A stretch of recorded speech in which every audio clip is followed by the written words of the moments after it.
Eu convidei hoje, Renan, um policial civil muito experiente, Francisco Gustavo de la Torre, foi o camarada da Delegacia de Entorpecentes da CORE, da Polícia Civil do Rio de Janeiro, foi um dos policiais que prendeu o Elias Maluco. E convidei também o coronel Fábio Cajueiro, que, na minha opinião, é o maior especialista em vitimização de policiais do Brasil, que comandou a UPP mais perigosa do Brasil, que é a UPP do Complexo do Alemão, 3.800 policiais.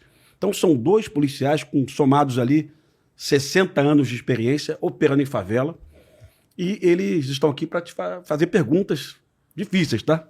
Para ver se o candidato conhece o tema segurança pública. E eu já pediria a você, Renan, que fizesse para a gente um diagnóstico da situação do Brasil hoje. Não só em periferias, mas a situação do Brasil como um todo. Na região norte, no Amazonas, como no Brasil todo. Sobre segurança ou sobre tudo? Sobre segurança, irmão. Sobre segurança. Segurança, bom, estamos num processo de transição para nos tornarmos um narco-estado. E eu acho que esse narco-estado, ele se dá de maneiras diferentes, com fórmulas diferentes e em estágios evolutivos diferentes. Então, eu vou no exemplo que eu dou.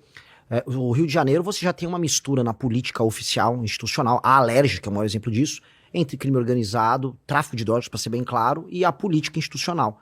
A ponto do, já vou botar aqui uma polêmica aqui, um dos meus concorrentes à presidência da República, o Flávio Bolsonaro, ter muito a se explicar sobre isso no processo eleitoral, porque apoiou o Bacelar, apoiou o TH Joias, aquele cara que caiu lá de Belfort Roxo, lá o Canela, vai ter que se explicar, porque ele fica falando aí, não, a gente vai prender e neutralizar.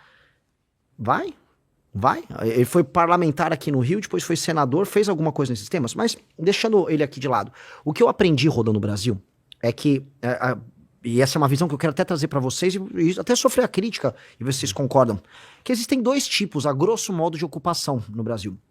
Uma é a ocupação que a gente chama de horizontal, que é uma ocupação como, por exemplo, o Comando Vermelho faz, o TCP faz, que é você pega um mapa, você vê o horizonte, e eles ocupam áreas territoriais em que antigamente tinha a exploração do tráfico de drogas ali, o uso daquela região como uma região logística para poder operar, e depois gás, internet, transporte, né, uma operação complexa que as milícias também começaram a fazer.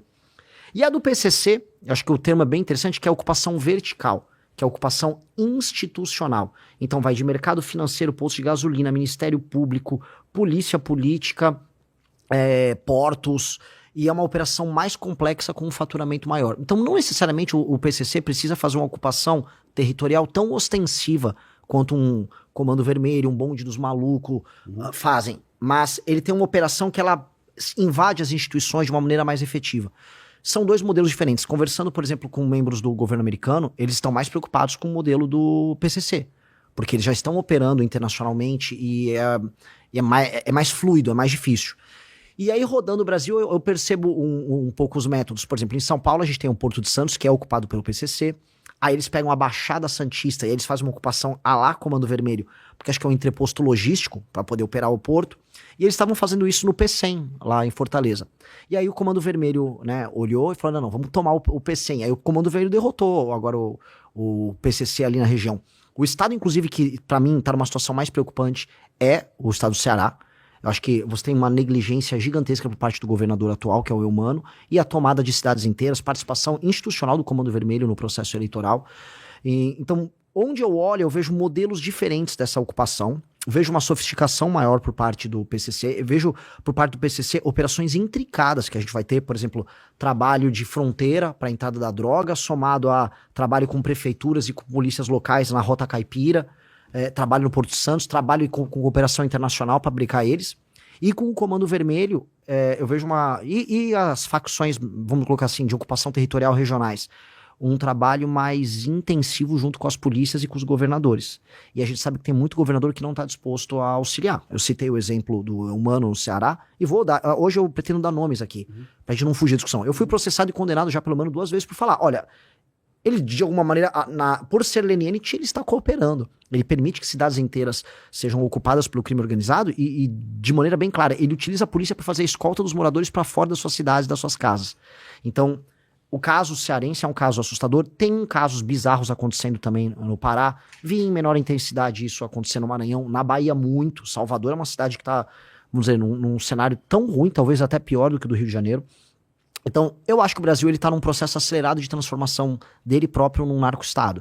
E a gente dispõe de meios técnicos, a meu ver, o Estado brasileiro dispõe de fazer esse enfrentamento, mas institucionalmente e em termos de liderança, nós não temos vontade política para fazer isso acontecer. E eis a necessidade de um presidente que cuide desse tema.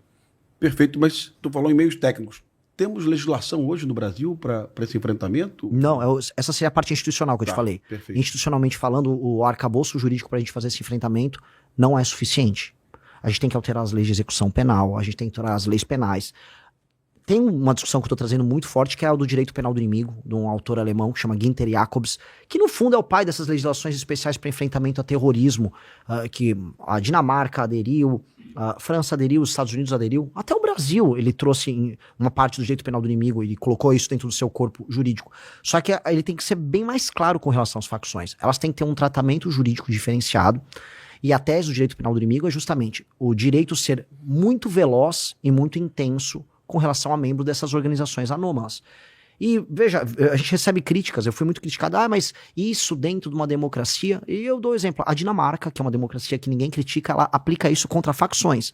Tem uma facção específica que atua na Dinamarca, se você se associar a ela, você já vai preso. Se você divulga ela, você vai preso.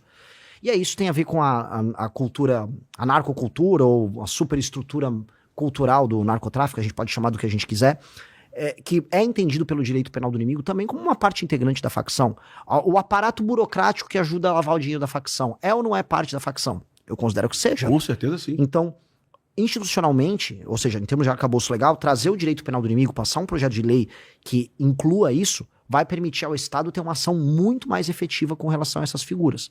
Aí a forma como a gente vai tratar os presídios. E aí do meio técnico, para entrar, desde scan, 3D, aí utilizar a COAF, utilizar a Polícia Federal, colocar os governadores numa coalizão pra gente brecar eles, eu acho que essa é a parte mais fácil. A parte, a meu ver, institucional, que é ter o arcabouço normativo e a vontade política de um presidente da República em tocar esta guerra, acho que esses são os elementos centrais pra gente andar. Me preocupa, Renan, porque todo pré-candidato que vem aqui, que eu questiono a falta de legislação, né? Ele sempre diz para mim, mas a autoridade do presidente eleito... Bom, só com autoridade a gente não vai a lugar nenhum, né? Ontem eu vi um caso em Tocantins, farei um vídeo sobre isso, de um bandido que assaltou 10 farmácias ao longo de 15 dias, preso em flagrante pela Polícia Militar de Tocantins, né? Na audiência de custódia, o juiz diz que a prisão é legal, o juiz deixa claro da legalidade da prisão, e diz que o bandido vai responder em liberdade, né? Então, assim, isso com em vigor a alteração do crime do roubo. Sim. Proposto pelo Kim Kataguiri, né? E sancionado pelo Lula. Sim. Ou seja, eu não posso dizer que o Lula foi omisso porque ele sancionou a lei que o Kim propôs, né? Com tudo isso, o juiz despacha que a prisão é legal, mas o bandido vai ficar em liberdade apesar de ter assaltado 10 farmácias, né? Então, assim, olha a complexidade disso. Sim, esse é um elemento fundamental, porque institucionalmente o judiciário, ele se considera acima da lei porque não existe sanção. A gente aprende no primeiro ano de direito que a norma, Hans Kelsen isso, a norma só funciona se ela tem uma sanção. Se você tem uma norma e a norma não tem uma punição, caso ela não seja cumprida, a norma não tem função. Sim.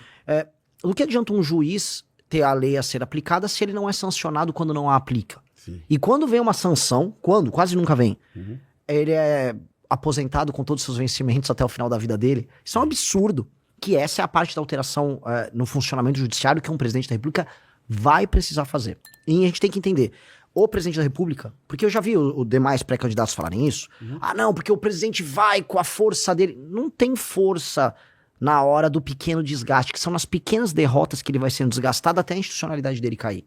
Então o presidente da República tem que falar tudo que ele vai fazer na campanha e na transição e no ato da posse ele já pautar esses temas de maneira imediata.